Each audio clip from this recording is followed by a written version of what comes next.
여호수아 17장입니다.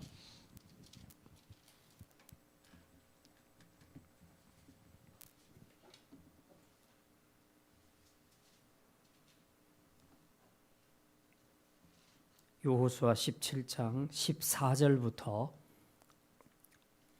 18절까지 봅니다.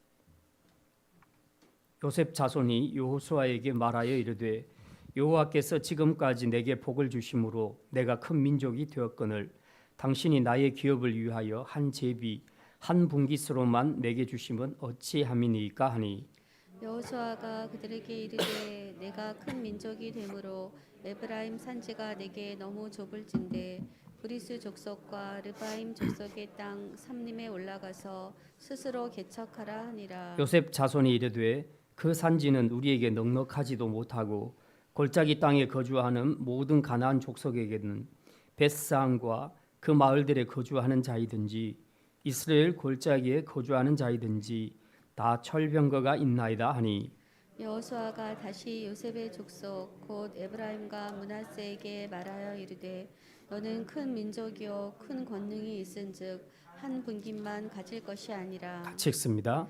그 산지도 내 것이 되리니 비록 삼림이라도 삼림이라도 내가 개척하라. 그 끝까지 내 것이 되리라. 가나안 족속이 비록 철병거를 가졌고 강할지라도 내가 능히 그를 쫓아내리라 하였더라. 아멘. 이번 주에는 여호수아 전체를 읽으시면 되겠습니다. 지난주에 신명기가 좀 길었는데 이번 주에 여호수아는 좀 짧으니까 이번에는 조금 여유 있게 읽을 수 있게 되겠습니다. 오늘은 그 중에서 여호수아 17장 말씀 생각합니다. 저희가 어렸을 때는 어른들이 아이들한테 네 꿈이 뭐냐 이렇게 물으면 이제 남자 아이들 같은 경우는 대답이 거의 비슷합니다. 대통령이 되겠다, 아니면 장군이 되겠다. 이제 그런 이야기를 많이 했습니다. 대체적으로 아이들 때 가지는 꿈 스케일은 굉장히 큽니다. 그런데 이제 세월이 지나놓고 보면 과연 그 꿈을 이룬 사람이 얼마나 되는가를 보면 좀 놀랍습니다. 그 꿈을 이룬 사람들은 거의 극소수에 불과하고 대부분의 사람들은 자신이 말한 그 꿈을 다 이루지를 못하고 그렇게 세월이 지났습니다. 이유는 뭡니까? 우리가 가졌던 그 꿈과 현실의 차이가 너무 크기 때문에 그렇습니다. 그래서 나이가 들면 들수록 그리고 현실에 적응하면 적응할수록 점점 어릴 때 가졌던 그 꿈을 이룬다는 게 어렵다 하는 것을 현실적으로 깨닫게 됩니다. 이런 것들은 우리가 충분히 이해할 수가 있습니다. 근데 이제 좀 안타까운 것은 그 정도 큰 꿈이 아닌데 우리가 생각할 때 저 사람은 조금만 노력하면 저 정도 꿈은 이룰 수 있을 것 같은데 그런데도 그런 꿈을 이루지 못하는 그런 경우들을 우리가 종종 보게 됩니다. 왜 그럴까요? 다 이유가 있습니다. 보통 답은 자기 안에 있는 경우가 많습니다. 밖에 답이 있는 경우도 있지만 자기 안에 자기 꿈을 이루는데 실패할 수밖에 없는 그런 문제점들이 있는 경우들이 많다는 것입니다. 그래서 종종 우리가 인생을 살아가면서 우리가 지나온 시절 내가 가졌던 그 꿈을 왜 이루지 못했을까 하는 원인들을 한번 분석해 보는 것은 이제 남은 미래를 위해서도 되게 좋고 그리고 특히 우리 다음 세대에게 교육할 때에 엄마는 이랬어, 아빠는 이랬어 하는 것들을 이제 우리가 이야기를 해줄 수 있는 거죠. 자, 그런 점에서 이런 부분들을 돌아보는 것은 되게 중요하다고 생각합니다. 특별히 이 신앙의 영역에 있어서는 우리가 지금 판단을 끝낼 수 있는 상황이 아니거든요. 지금도 우리는 죽을 때까지 천상을 향해서 가고 있는 중에 있습니다. 그러니까 아직 내가 실패했다, 꿈을 못 이뤘다, 뭐 그렇게 말할 수 있는 단계는 아니란 겁니다. 그렇기 때문에 아직 우리에게 주님 부르시는 그날까지 그 천국의 여정이 남아있기 때문에 우리에게는 지난날 내 꿈을 이루지 못했던 것에 대한 분석을 해볼 필요가 있다는 거죠. 그게 남은 나의 미래를 설계하는데 많은 도움이 될 수 있다는 것입니다. 그래서 오늘은 우리의 남은 미래와 그리고 우리 다음 세대의 꿈에 대한 교육을 위해서 우리가 어떤 그 교훈을 생각하는 것이 좋겠는가 특별히 우리가 우리의 꿈과 비전이 하나님 앞에서 합당한 비전인가 그것도 한번 돌아보고 또 이런 비전을 위해서 내가 구체적으로 뭘 어떻게 준비하면 좋겠는가 어떤 걸 조심해야 될 것인가 이런 것들을 좀 전반적으로 함께 생각하는 시간을 가졌으면 좋겠습니다. 그래서 오늘 말씀을 제목을 비전을 이루려면 하는 말씀으로 정했습니다. 자, 이 말씀 생각하기 전에 먼저 이번 주 읽을 여호수아 전체에 대한 내용을 간단히 소개합니다. 여호수아서는 크게 두 부분으로 나눌 수 있습니다. 절반 뚝 잘라서 1장부터 12장까지는 가나안을 정복해가는 이야기고요. 그다음 13장부터 24장까지는 정복한 땅을 12지파가 어떻게 나누는가 기업 분배, 땅 분배에 관한 이야기를 하고 있습니다. 이제 이 전반부 정복하는 이야기를 여러분이 읽으실 때에 염두에 두셔야 될 것들은 계속해서 전쟁을 치러 나가는데 정복하는데 이 과정에서 우리가 반드시 기억해야 될 진리가 있습니다. 그게 뭐냐 하면 전쟁은 하나님께 속한 것이다. 그래서 전쟁에서 이기려고 하면 내가 자력으로 뭔가 힘을 갖추고 군사력을 갖춘 것보다 하나님을 믿고 그리고 하나님의 말씀에 순종하는 것 그게 정복의 비결이다. 그걸 우리가 생각하면서 읽으시면 도움이 될 겁니다. 자, 그다음에 후반부의 땅 분배 이야기에 있어서는 땅 분배가 제비뽑기로 이루어지게 되는데 이건 전적으로 하나님의 주권에 의해서 이루어진다. 이제 그것을 생각하면서 우리가 땅 분배를 생각하면 이해가 잘 될 겁니다. 제비뽑기를 한다 이 말은 자칫하면 우리 요즘 떡볶이 하는 것처럼 이제 그렇게 생각해서 이게 재수 좋으면 이게 좋은 땅 걸리고 그리고 넓은 땅 걸리겠구나. 우리 이런 생각으로 읽으시면 안 됩니다. 그런 것이 아니고요. 이 제비뽑기를 통해서 이제 나타나는 결과가 있지요. 각 지파마다 어떤 땅을 받게 된다는 결과가 나오게 되는데 그 각 지파를 향한 하나님의 인도하심이 이거다 하는 것을 보여주는 겁니다. 그래서 하나님의 주권이라는 관점에서 우리가 땅 분배를 이해해야지 오해를 하지 않게 됩니다. 자, 그리고 이제 특이한 것은 이 제비뽑기를 통해서 하나님께서는 예전에 창세기에 보면 야곱이 12아들에게 축복하는 그 기도 내용들이 나와 있습니다. 이 내용들을 하나님께서 그대로 성취시켜 주십니다. 가령 예를 들어서 오늘 본문에 나오는 요셉 자손은 구체적으로 에브라임과 므낫세 두 아들로 이루어진 지파들인데요. 이 두 아들을 예전에 모세가 기도할 때 요셉이 데리고 오죠. 자기 두 아들을 데리고 와서 아버지가 돌아가시기 전에 축복기도 해달라고 할 때에 손을 어긋맞게 놓고 그렇게 이제 축복기도를 하지 않습니까? 원래 우수 오른손은 그 장자에게 올리고 차자에게 왼손을 올려야 되는데 지금 모세가 거꾸로 지금 뒤집어 놓고 그렇게 어긋맞고서 그렇게 하게 됩니다. 그러니까 므낫세가 장자임에도 불구하고 모세의 왼손이 올라가서 이렇게 되고 차자인 에브라임은 차자임에도 불구하고 오른손으로 축복을 받게 되는 그런 일이 있었는데 이제 이 땅 분배와 그리고 그 이후에 이스라엘 12지파 발전해 나가는 과정을 보게 되면요. 확실하게 이 예언이 그대로 성취되는 것을 보게 됩니다.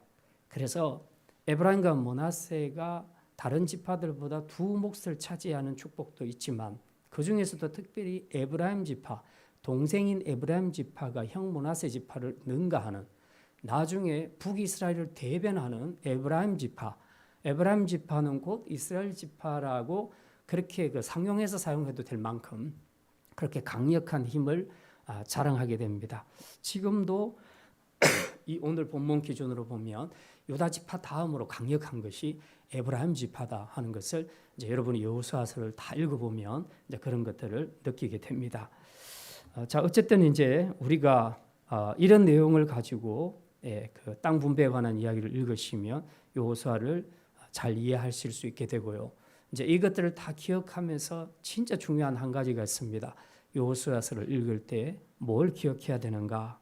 그것은 이 가나안 정복 이야기와 그리고 땅을 분배하는 이 이야기를 통해서 궁극적으로 이 이야기는 이스라엘 백성들의 이야기만이 아니라 지금 신약 시대에 그 영적 가나안인 천국을 향해서 걸어가는 우리 믿는 성도들에게도 동일하게 적용되는 원리다. 그래서 이제 이 천국에 들어갈 때까지, 영적인 가나안에 들어갈 때까지 우리 성도들이 치러야 할 전쟁이 많다. 그리고 이제 천국에 들어가는 그 과정이 이처럼 힘들다. 그러나 마지막에는 하나님께서 약속하신 그 기업을 분배받게 될 것이다. 이 기업이 뭡니까? 바로 땅의 기업이 아니라 하늘의 기업이다 하는 이제 이런 메시지를 여호수아서가 주고 있으니까 여러분이 이제 이런 관점에서 생각하시면서 여호수아서를 읽으시면 이제 훨씬 더 이해를 잘할 수 있게 될 것입니다.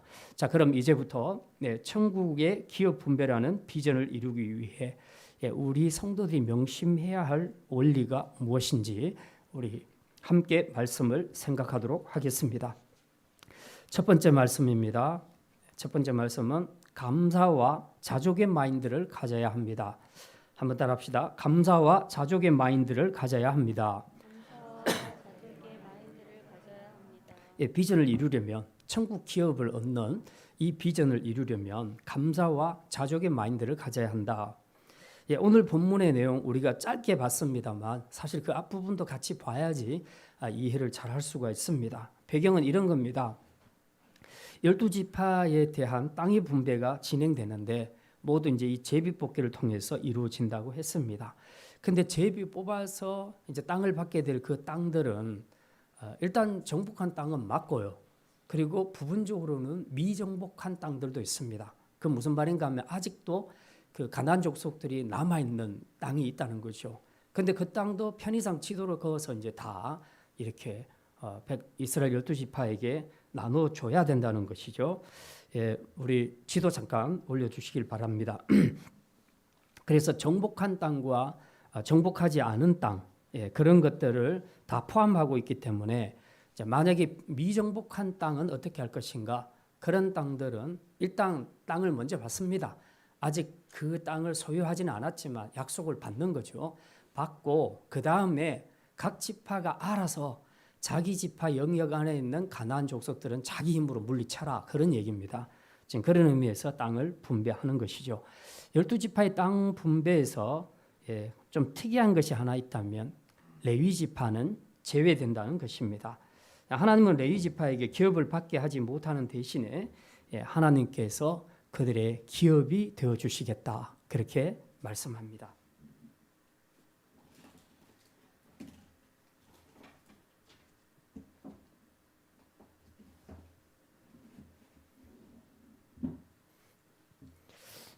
보려니까 포인트가 없어졌네요.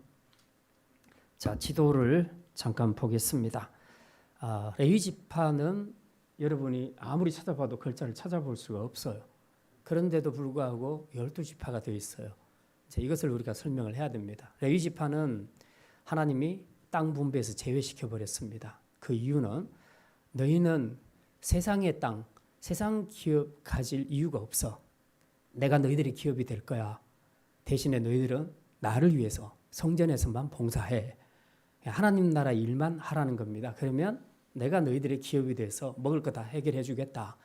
그래서 실제적으로 어떻게 해결합니까?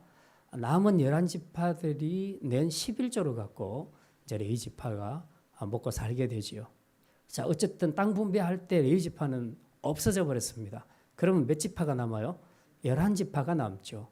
근데 11지파에 레위 지파가 빠진 그 자리에 누가 들어오냐 하면 요셉 자손이 들어오게 됩니다. 요셉 자손이 두 지파를 안고 들어오게 돼요. 그게 바로 에브라임 지파와 므낫세 지파입니다. 원래 이스라엘의 12아들은 한 아들당 한 지파가 되는 것이 맞는데 이 유독히 요셉 자손만 두 지파를 차지하게 되는 겁니다. 이게 이제 하나님이 요셉 지파에게 주신 축복이라는 거죠. 어쨌든 여러분이 이제 지도를 보시면 각 지파별로 여기가 다 제비 뽑기를 해서 이제 이런 땅들을 받아낸 겁니다.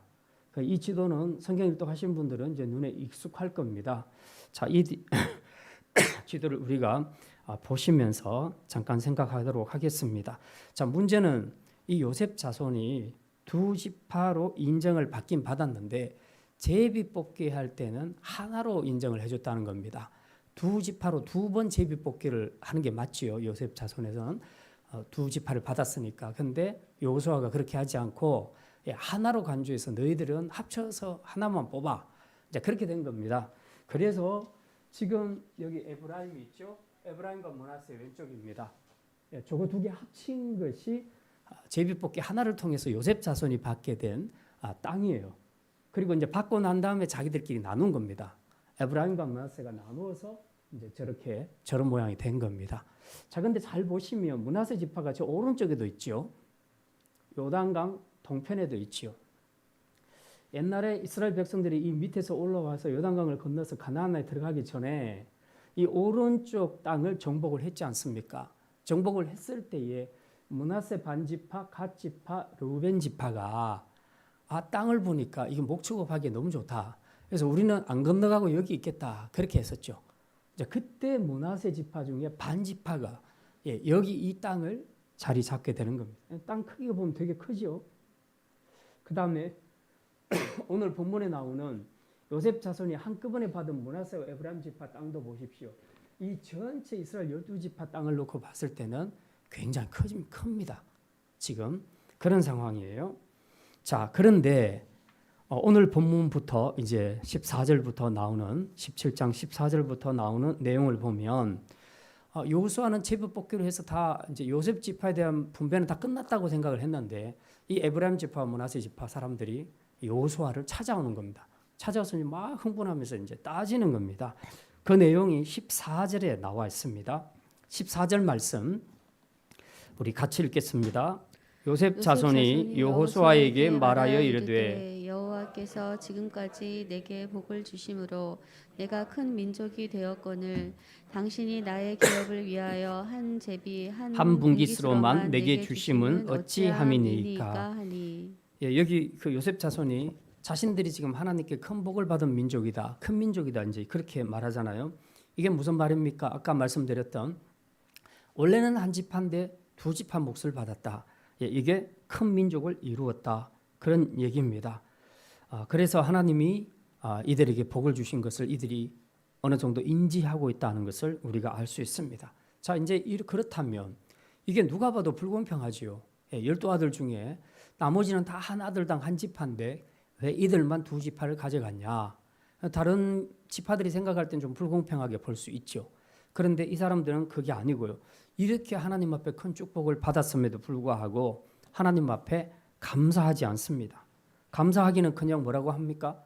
우리가 이렇게 두 지파 받아서 큰 민족 됐는데 그럼 여기 합당한 제비뽑기도 2개 줘야 될 거 아니냐? 그래서 땅도 더 받게 해줘야 될 거 아니냐? 지금 이 이야기를 하고 있는 겁니다. 그래서 그렇게 안 해줬으니 지파만 2개 해줘놓고 땅은 한 번만 제비뽑기 했으니 이건 불공평하다 하고 지금 이제 불만을 터뜨리는 겁니다. 우리가 얼른 생각해 보면 이 말이 참 일리가 있는 것 같기도 합니다. 그런데 자세히 생각해 보면 그렇지도 않습니다. 예.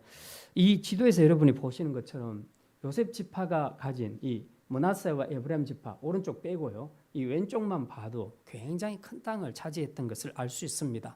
그리고 가나안 땅에서 이 중북부에 이쪽이 평야 지역이 많은데 굉장히 좋은 땅을 가져갔어요.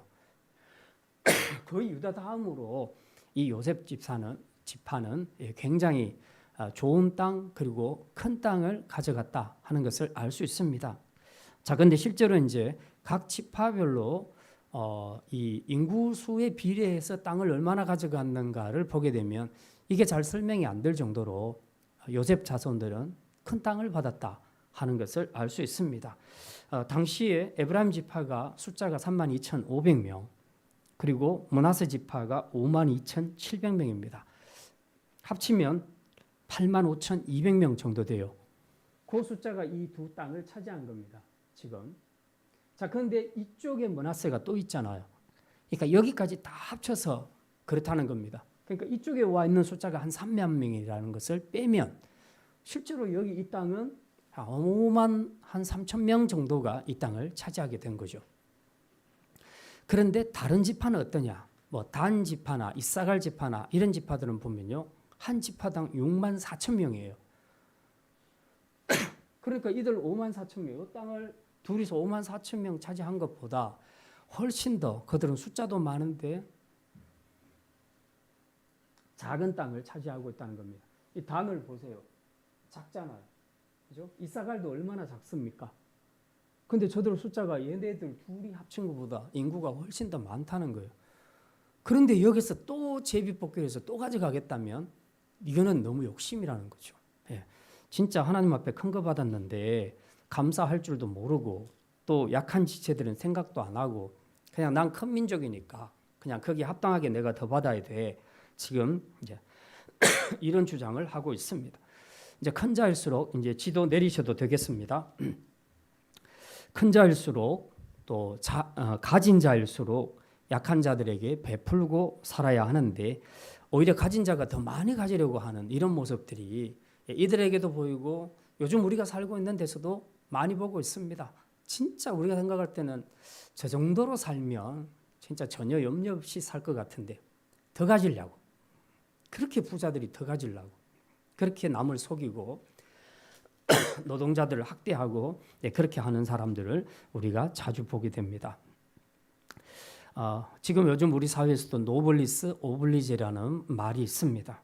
높은 사회적 신분에 상응하는 도덕적 의무를 뜻하는 것인데요. 이게 초기 로마 시대의 왕족과 귀족들에게 높은 도덕성을 요구하는 삶을 요구했다는 겁니다. 이제 바로 거기서 비롯된 것인데요. 지금으로 말하자면 내가 남들보다 더 높은 자리에 있다. 그리고 돈도 엄청 많다. 그리고 내가 가진 힘과 권력이 세다.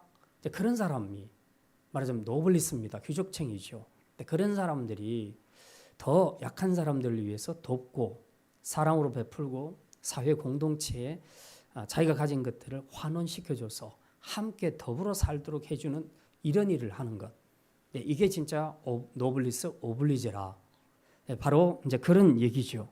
이렇게 살게 되면 사람들이 존경하게 돼 있어요. 왜 우리가 부자들이나 그리고 높은 권력자들이나 정치인들을 그들이 높은 자리에 있다고 생각하지만 사람들이 왜 존경하지 않는가? 그들이 노블리스 오블리제 정신으로 살지 않기 때문에 그렇습니다. 그저 자기 가진 힘과 권력을 가지고 더 가지려고 하고 없는 사람 더 착취하고 그리고 더욱 불공평하게 하고 그렇게 하니까 높다는 건 인정해도 전혀 존경을 하지를 않는다는 겁니다. 그러나 그런 사람들이 정말 이 도덕적인 의무를 다하게 되고 사회와 약한 자들을 위해서 돕게 되면 그들은 진짜 사람들한테 국민들한테 진짜 존경받는 그런 사람이 될 수 있는 거죠. 요셉 자손은 이미 받은 축복이 컸습니다.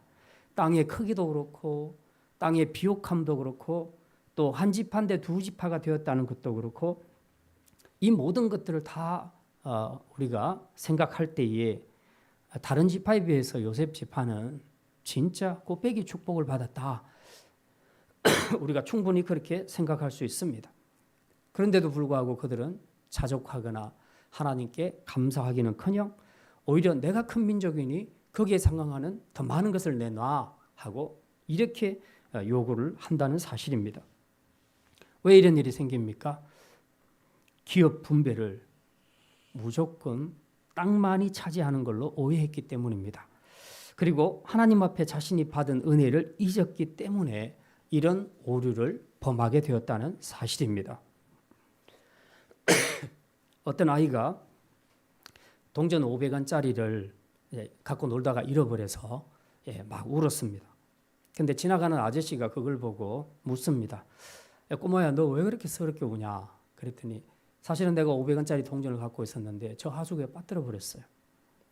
그래서 이제 계속 웁니다. 이 아저씨가 너무 안 돼서 자기 주머니에 있는 500원짜리를 꺼내서 아이에게 줬습니다. 그랬더니 이 아이가 그 돈을 받아지고는 웃을 줄 알았는데 더 서럽게 우는 겁니다. 그래서 이해가 안 돼서 아저씨가 아이에게 묻습니다. 야, 너는 잃어버린 돈을 내가 채워줬는데 너 왜 이렇게 또 더 우냐? 그렇게 말하니까 꼬마의 대답이 걸작입니다. 아까 잃어버렸던 500원 때문이에요. 그것만 있었으면 합치면 1,000원이 될 건데 너무 억울하다고 그렇게 울었다고 말합니다. 인간의 욕망은 이처럼 끝이 없습니다. 가진 것으로 만족하지 못하고 이미 받은 은혜에 대해서도 감사하지 못하고 그저 자신이 가진 권리가 보장해주는 요구해주는 최고 수준의 욕심에 기준을 두고 거기에 못 미치면 아무리 부자라도 불평하고 불만하는 겁니다. 그러니 진짜 없는 사람들이 그런 사람들을 봤을 때 얼마나 기가 막힙니까? 우리의 비전은 땅에 있는 것이 아닙니다. 하늘 기업이 저와 여러분의 비전이 될 줄 믿습니다. 따라서 우리가 땅의 것을 움켜쥐고 더 많이 가지려고 감사도 잊어버리고 자족도 잊어버리고 자기 권리만 주장하는 것은 이건 진정한 성도의 비전이 아니란 것입니다. 하늘 기업은 땅에서 베푸는 자의 것임을 믿으시기를 바랍니다. 그러므로 우리 성도들은 하늘의 기업에 소망과 비전을 두고 이제 땅의 것은 내려놓고 나누는 삶을 살아야 할 것입니다. 이게 바로 신약 시대의 성도가 가져야 할 비전입니다. 베드로 사도는 신약 시대의 성도를 가리켜서 왕 같은 제사장이라 그렇게 말했습니다. 그렇다면 우리가 이 땅에 사는 동안 어떻게 살아야 되는가? 왕답게, 제사장답게, 귀족답게 노블리스 오블리제의 정신으로 살아야 할 것입니다. 이런 자족과 감사의 마인드로 올 한 해도 영적 기업에 대한 우리의 비전을 멋지게 이루어가는 성도들이 되시기를 주님의 이름으로 축원합니다. 두 번째 말씀입니다. 비전을 이루려면 대가를 지불해야 합니다. 한번 따라합시다. 대가를 지불해야 합니다. 예, 여호수아는 자 이렇게 이제 막 투덜투덜거리면서 불평하는 요셉 자손들을 향해서 뭐라고 대답합니까? 15절에 이렇게 대답합니다. 15절 말씀 우리 같이 읽겠습니다. 여호수아가 그들에게 이르되 내가 큰 민족이 되므로 에브라임 산지가 내게 너무 좁을진대 브리스 족속과 르바임 족속의 땅 삼림에 올라가서 스스로 개척하라 하니라. 예, 무슨 말입니까? 자, 여호수아의 말은 이겁니다. 막 저들이 투덜대면서 왜 우리 제비뽑기 2번 해줘야 되는데 왜 안 해줘 하고 이제 막 그러니까 우리는 큰 민족인데 막 그러니까 그래 너희들 큰 민족 맞네. 내가 보니까 진짜 그러네. 그래서 내가 생각해봐도 저 에브라임 산지는 너무 좁다. 너무 좁은 게 맞네. 그러면 이제 어떻게 해야 되겠느냐? 너희 큰 민족이라고 했으니까 그 큰 힘을 가지고 너희들이 한번 스스로 개척해봐. 내가 줄게 뭐 브리스 사람과 르바임 사람의 땅 삼림에 올라가서 개척하라. 지금 남은 것은 삼림밖에 없다. 산지밖에 없다. 그런데 그거라도 내가 줄 테니까 너희들이 개척을 해라. 개척을 해서 그걸 갈고 닦고 그렇게 하면 된다. 너희 것이 된다. 왜? 너희들은 큰 민족이니까. 너희들은 큰 능력을 가졌으니까 충분히 할 수 있어. 라고 그렇게 말합니다. 결국 이 말씀 속에는 뭘 지금 꼬집고 있습니까? 가만히 앉아서 우리는 큰 민족이야. 그러니 큰 거 내놔. 라고 그렇게 주장만 하는 것이 아니라 그런 주장만 할 것이 아니라 그 큰 민족이라는 자부심을 갖고 그 능력을 갖고 그 힘을 미정복지를 정복해서 차지함으로써 너희가 큰 민족이라는 것을 입증해 보이라. 지금 그런 말을 하고 있는 겁니다. 여호수아가 참 얼마나 지혜로운지 아주 정곡을 찌르면서도 말할 수 없도록 그렇게 아주 지혜롭게 말을 합니다. 가끔씩 보면 우리 옛날 부모님들 중에서 보면 장남만 유독히 선호하는 그런 부모들이 있습니다. 딸보다는 아들을 선호하고 아들 중에서도 유독히 장남만을 선호하는 분들이 있습니다. 저희 집도 사실 그런 편이었어요. 그런 경우 보통 장남들은 거의 부모와 같은 절대적인 권위를 행사하는 그런 경우들이 많습니다. 그러니까 어떤 문제를 결정할 때에도 형제들이 다 함께 모여서 의논해서 수평적으로 의논해서 그 답을 도출하는 것이 아니라 형제들이 아무리 의논해서 A라고 결론 내려놔도 장남이 B로 해야 돼야 하면 그냥 그걸로 가야 되는 겁니다. 이런 일들이 비일비재하게 나타나는 그런 가정들이 많지요. 자, 그래서 이제 사실 장남의 어깨가 굉장히 무겁지요. 전체적으로 책임져야 될 것이 많기 때문에 무겁기는 한데 그러나 어떤 가정은 보면 장남이 장남의 역할을 잘 하고 그리고 가정을 돌아보고 책임 있게 헌신적으로 앞장서서 그렇게 정말 가게와 가문을 위해서 섬기면 장남이 권리를 주장해도 동생들이 인정할 수밖에 없어요.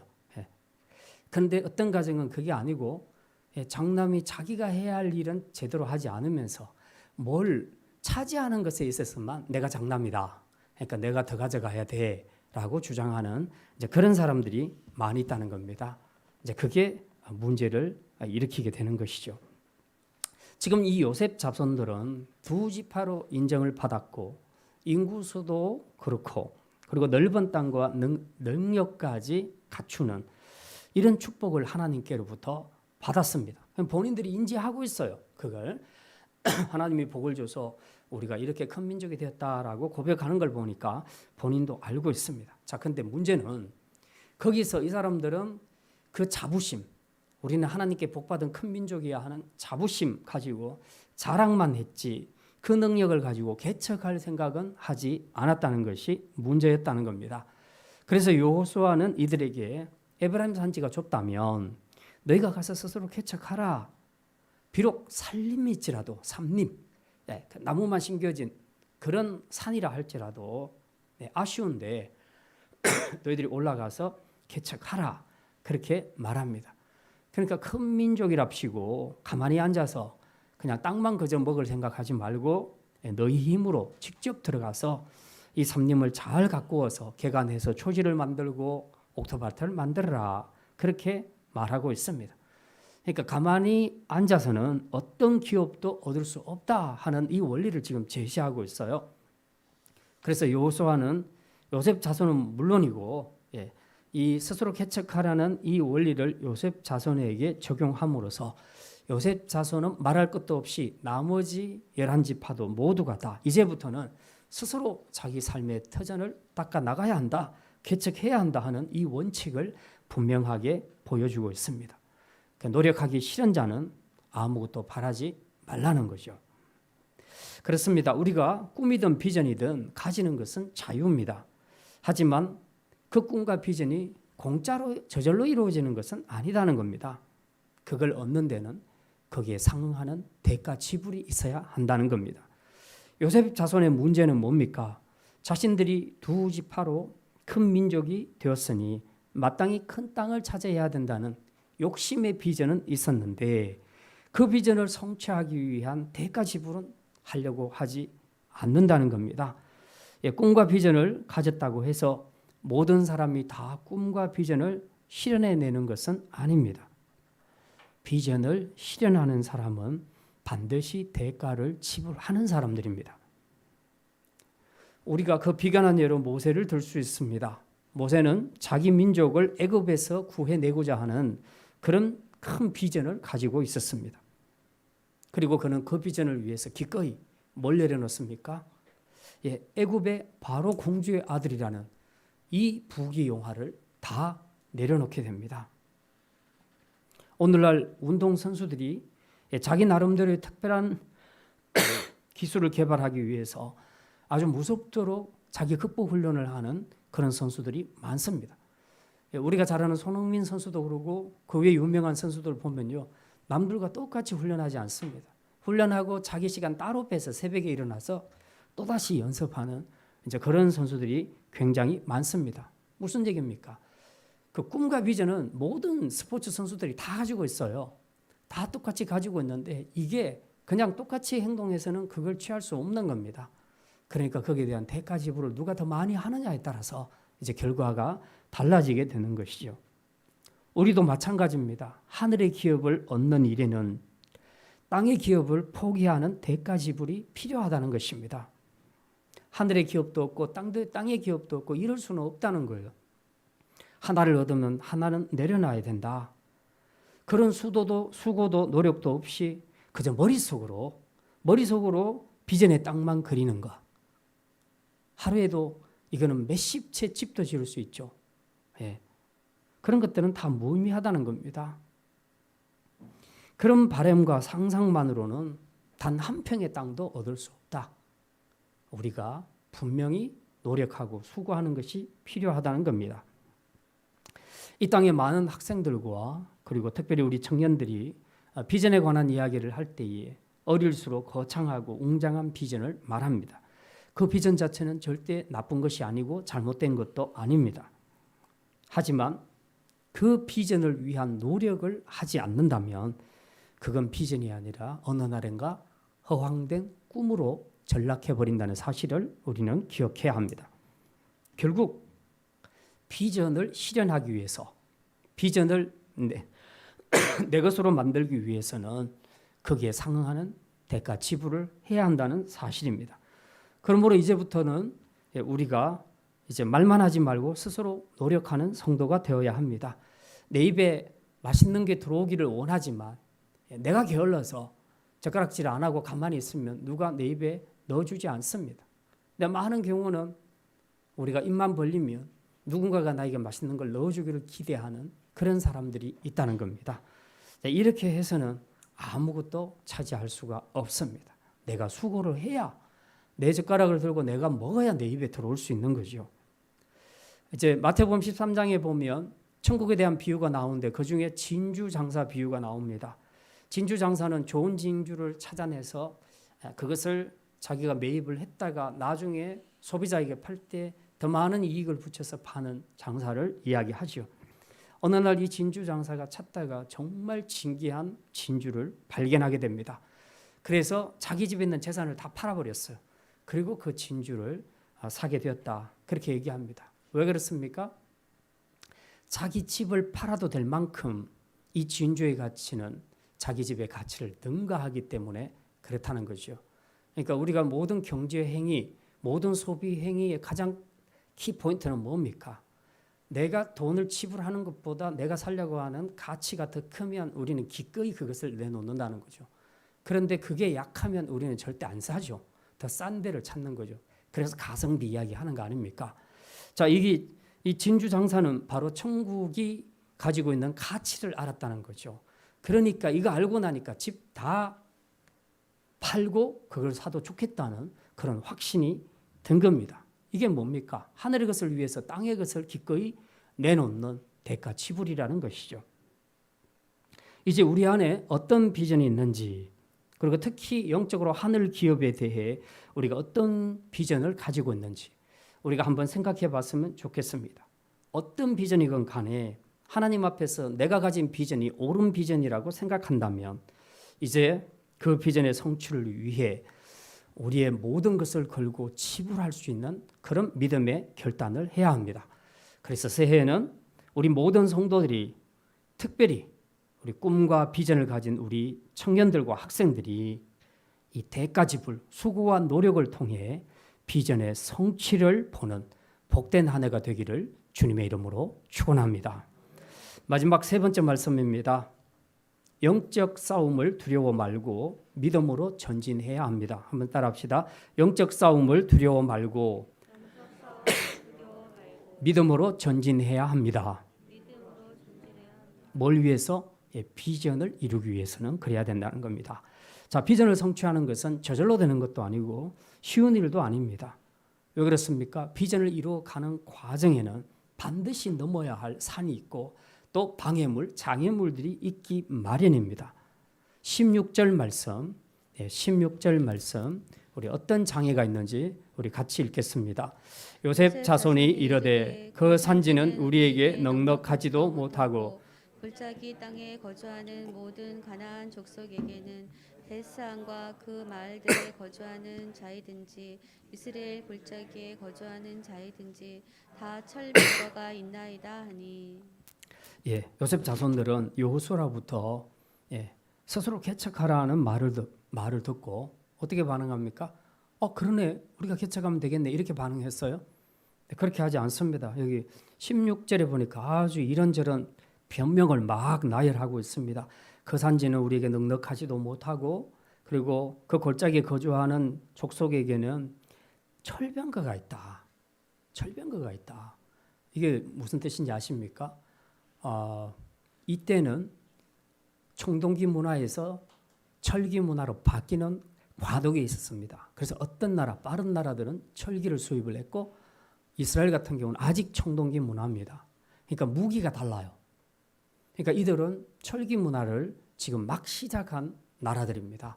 그러니까 못 이기는 거예요. 청동기 이 무기를 가지고는 들어갈 수가 없다는 거죠. 철병거가 있다는 것은 바로 지금 이제 그것을 말하고 있습니다. 결국 이 요셉 자손들은 지금 이 16절에 있는 이런 내용을 가지고 지금 난색을 표합니다. 스스로 개척해라 했더니 우리 개척 못해요. 왜 못해? 보세요. 그 땅도 뭐 우리가 봤을 때 별로고 그렇게 쓸모없는 땅 같고 그리고 그거 차지하려면 지금 저 철병거 가진 사람 다 물리쳐야 되는데 우리가 무슨 재주로 이깁니까? 지금 이 이야기를 하면서 못하겠다고 지금 그렇게 말하는 겁니다. 결론은 뭡니까? 이들은 그냥 쉽게 정복할 수 있는 땅, 그것도 좋은 땅, 그냥 쉽게 먹었으면 좋겠다. 지금 그런 이야기를 하는 거죠. 이건 학생으로 비유하면 어떤 학생입니까? 공부 안 하고 나 서울대학교 갈래 하는 거하고 똑같은 얘기입니다. 예. 눈만 높고 그리고 노력은 하지 않는 이런 태도, 이런 마인드를 가지고서는 어떤 비전도 이룰 수가 없습니다. 세상이 어떤 세상인데 놀면서 명문대 갈 생각을 합니까? 예. 요즘 우리 아이들만 가질 수 있는 특권입니다. 예. 우리 영적인 기업도 마찬가지입니다. 이스라엘이 가나안 땅에 들어갈 때에 가나안 주민들이 두 손 들고 웰컴 투 가나안 뭐 이렇게 맞이했습니까? 아니죠. 들어오기만 해봐라 하고 지금 무기를 갖고 지금 기다리고 있는 거예요. 우리가 천국에 들어가는 여정도 마찬가지입니다. 세례받고 그냥 교회만 다니면 자동으로 그냥 쫙 안전하게 천국까지 갈 수 있느냐? 그거 아니라는 겁니다. 그 천국으로 가는 여정에는 사단과 그 졸개들이 이제 숨어서 우리를 기다리고 있습니다. 철병거를 가지고 우리가 도저히 이겨볼 수 없겠다고 생각하는 그런 막강한 철병거를 가지고 때로는 우리를 협박하고 때로는 우리를 위협하고 그리고 때로는 유혹하고 그렇게 해서 이런저런 다양한 무기들을 통해 내 힘으로는 도저히 이겨낼 수가 없도록 없다는 생각이 들도록 그렇게 만들어 버린다는 겁니다. 그래서 많은 사람들이 초신자들 같은 경우에 막 세례 맞고 예수 믿었는데 얼마 안 돼서 포기하는 그런 사람들이 나타나는 경우들이 있습니다. 대부분 이런 사람들이 보이는 반응들이 어떤 건지 아십니까? 16절 하반절에 있는 내용들입니다. 다 이런 내용들의 이유들이 다 있다는 겁니다. 철병거가 있다. 이거는 요즘 말로 어떤 얘기입니까? 내가 예수 믿고 구원받기를 원해서 세례까지 받긴 받았는데 교회 생활 한번 해보니까 내가 생각한 거하고 약간 다른 것 같아. 너는 뭘 생각했는데? 나는 생각할 때 예수 믿으면 만사가 형통할 줄 알았어. 그래서 막 내 경제적으로도 확 펴지고 남편도 출세하고 그리고 우리 자녀들도 좋은 대학교 들어가고 그리고 아프지도 않고 불의한 사고도 일어나지 않고 막 이런 것들을 생각을 했다는 겁니다. 그런데 막상 현실 속에 들어와서 신앙생활을 보니까 그런 것들은 별로 없고 오히려 힘들다는 거죠. 뿐만 아니라 이게 뭔 신앙생활이 전부 영적인 전쟁이라 그래서 왜 이렇게 싸워야 될 것이 많은지 그냥 내 마음 편한 대로 즐기고 누리고 살고 싶은데 그것도 못하고 자꾸 영적인 싸움을 해야 되는 것인지 이거 생각해도 이것도 참 답답하고 그리고 내가 한두 번 싸워보려고 마음 먹고 했는데 내 적이 너무 강해. 내 적이 너무 강해. 그러니까 내가 이 영적인 싸움에서 이기겠다는 자신이 생기지 않아. 내가 이러고서도 피곤하게 신앙생활을 해야 할까?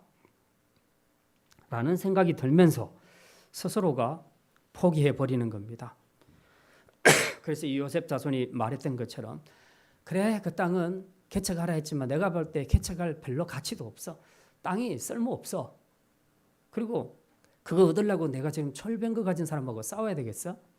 죽을 수도 있는데 나 이런 모험 하기 싫어 라는 생각을 한 것처럼 오늘날 많은 신자들이 그리고 특별히 초신자들이 이 주위에서 믿는 안 믿는 뭐 남편이나 안 믿는 가족이나 또 친구들이나 이런 사람들이 막 계속해서 위협을 가하고 안 좋게 갈등을 일으키게 되면 그럼 마음이 약해져서 그래 뭐 특별한 거 뭐 있겠어 하고 이제 내려놓아 버리는 이제 그런 결단을 하는 경우들이 많다는 겁니다. 그래서 이게 천국 여정으로 가는 길이 쉽지는 않다. 세례만 받는다고 끝이 아니라 그 가는 여정에서 치러야 될 이 치열한 영적인 전쟁이 있는데 이걸 피하고서는 갈 수 없다는 겁니다. 이제 그런 의미에서 이 영적인 싸움은 굉장히 우리가 고려해야 될 중요한 사항이다 하는 것을 알 수 있습니다. 어쨌든 이 싸움은 우리가 피할 수가 없습니다. 왜 그렇습니까? 사단이 포기를 안 해요. 내가 안 하는 게 아니라 사단이 포기를 안 해요. 왜? 사단은 내가 예수 믿는 순간 원래는 자기 편이었는데 이제 밥그릇을 빼앗겼잖아요. 그러니까 빼앗긴 밥그릇을 자기가 포기할 수 없는 것이죠. 그래서 끝까지 방해를 하는 겁니다. 그렇게 하다 보니까 이런 영적인 전쟁을 불가피하게 된 겁니다. 그래서 이거 잘 모르게 되면 신앙생활을 하는 것 같은데 영적인 전쟁에서는 100점100패하는 경우들이 많이 생긴다는 겁니다.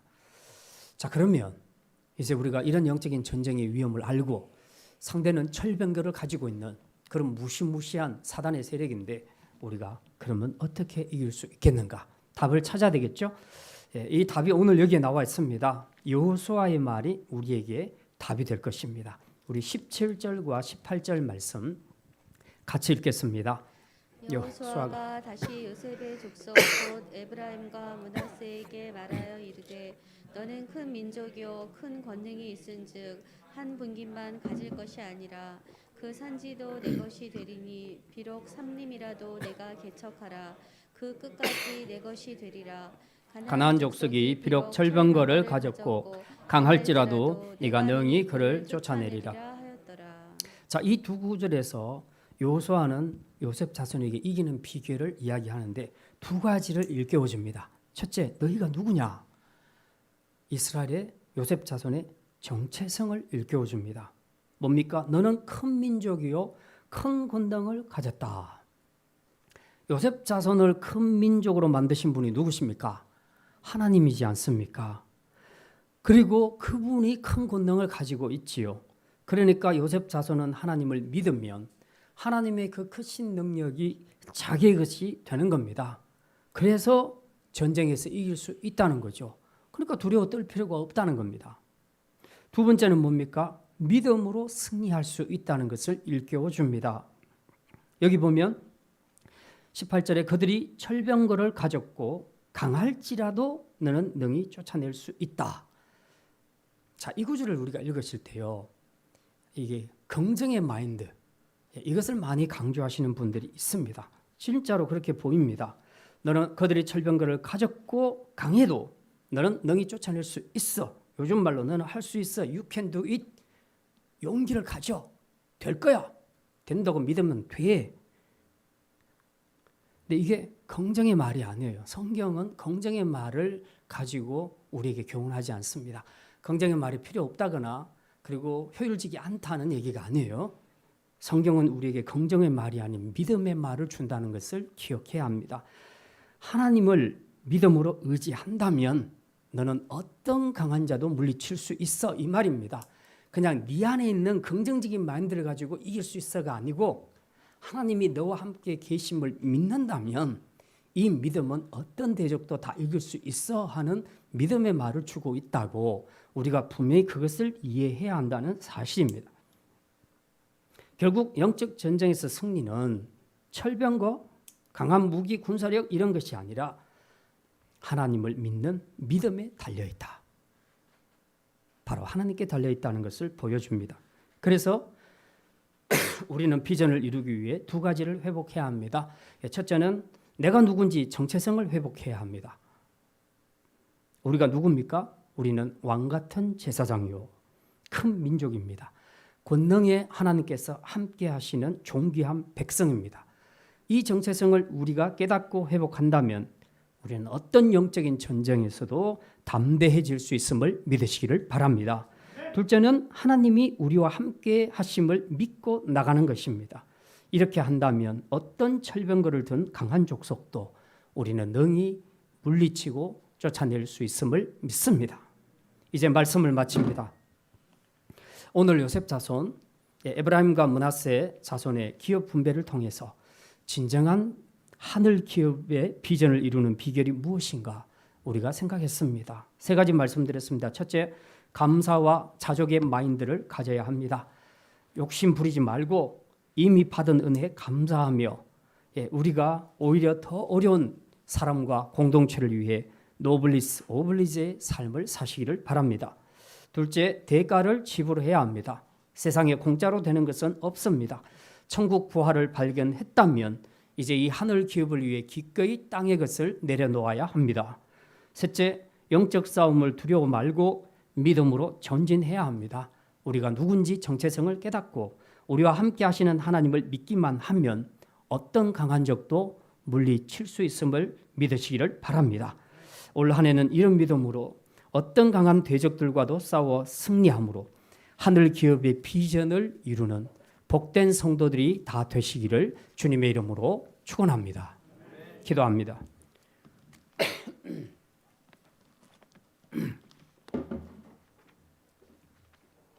하나님, 우리가 가진 비전과 꿈이 무엇인지 오늘 이 말씀 앞에서 정직하게 돌아봅니다. 우리의 비전이 세상 것 땅의 기업이 아니라 하늘 기업임을 다시 한번 깨닫게 하시사 이제는 요셉 자손처럼 땅의 기업에 목숨 걸고 하나님께 받은 축복도 잊어버리고 감사와 자족 없이 오직 탐욕만을 추구하는 자가 되지 말고 약한 지체들과 공동체를 섬기는 성숙한 일꾼들이 되게 하여 주시옵소서. 또한 천국 부활을 발견한 진주 장사가 자기의 소유를 다 팔아 진주를 산 것처럼 하늘 기업의 비전을 가진 자답게 이 땅에 사는 동안 하늘 기업을 위해 땅의 기업을 내려놓고 기꺼이 대가 지불을 할 수 있는 성도들로 살아가게 하여 주시옵소서. 특별히 하늘 기업을 목표로 하는 우리 천국 여정에 철병거를 들고 방해하는 사단의 세력이 있음을 알고 이제 그들 앞에 막연히 두려워하며 비전을 포기하는 자가 아니라 우리가 하나님 앞에 큰 복을 받은 백성이라는 정체성을 깨닫고 우리와 함께 하시는 하나님을 믿음으로 어떤 대적 앞에서도 두려움 없이 담대하게 나아가 승리하여 하늘 기업의 비전을 이루어가는 복된 성도들 되게 하여 주시옵소서. 감사드리며 이 모든 말씀 우리 주 예수 그리스도의 이름으로 기도드립니다. 아멘. 찬송과